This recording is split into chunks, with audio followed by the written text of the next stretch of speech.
Hello, I'm Agustina Llambi, Senior Manager at the International Public Sector Accounting Standard Board, the IPSAS. With me is João Carlos Fonseca, Principal at the IPSAS. Welcome to this webcast, an introduction to ED88. This webcast will provide an introduction to the key features of arrangements conveying rights over assets. You may also find helpful the at-a-glance summary of ED88, which is available on the IPSAS website at www.ipsasb.org.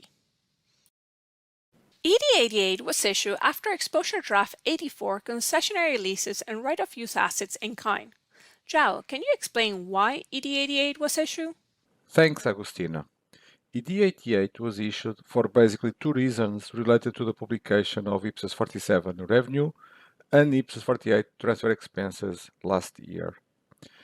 The first reason is that ED84 proposed amendments to IPSAS 23 revenue from non-exchange transactions, taxes and transfers because it was the applicable standard at the time of publication of ED84.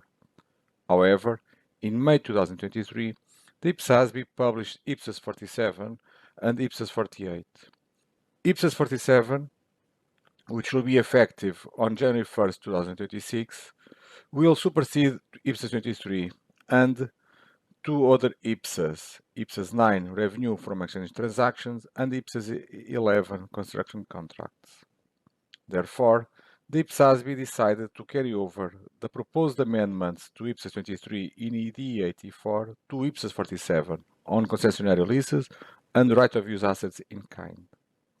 The second reason is that with the publication of IPSAS 47 and IPSAS 48, the IPSAS was now able to propose non-authoritative guidance on the remaining arrangements identified in the request for information, concessionary leases, and other arrangements similar to leases. In the end, ED88 complements and updates the ED84 proposals by clarifying the proposed amendments to IPSAS 47 and IPSAS 48 that arise from Phase 2 of the leases project. Let's look now at the main proposed amendments to IPSAS 47 and IPSAS 48 included in ED88. Regarding IPSAS 47, ED88 proposes accounting for the concession in concessionary leases for lessees and right-of-use assets in kind, as well as non-authoritative guidance related to a wider range of arrangements conveying rights over assets to help preparers to apply the proposed principles in ED88. For example, access rights. It should be noted that these proposals for concessionary leases for lessees should be read together with the proposed amendments to IPSAS 43 in ED84.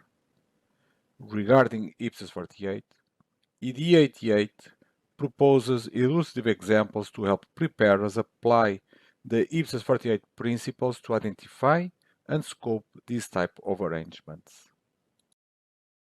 Thanks, João. Can you explain how the proposals in ED84 and ED88 will be included in the final pronouncement? Thanks, Agustina. ED84 had proposed amendments to IPSAS 43 and IPSAS 23. The ED84 proposed amendments to IPSAS 23 carried over to IPSAS 47 in ED88. ED88 also includes the proposed amendments to IPSAS 48 as alluded previously. The IPSAS intends to publish a final pronouncement on concessionary leases and other arrangements conveying rights over assets, encompassing the amendments to IPSAS 43, IPSAS 47, and IPSAS 48, subject to the review of responses to ED84 and ED88. Thanks, João. The Phase 2 of the IPSAS leases projects will now continue with the public consultation of ED88 until May 31st, 2024. The IPSAS encourages its constituents to comment on ED88. The next steps of this project will be to approve a final pronouncement in June 2024. Thank you for viewing this webcast. For further information, please visit our website at www.ipsasb.org. For myself and João, thank you and goodbye.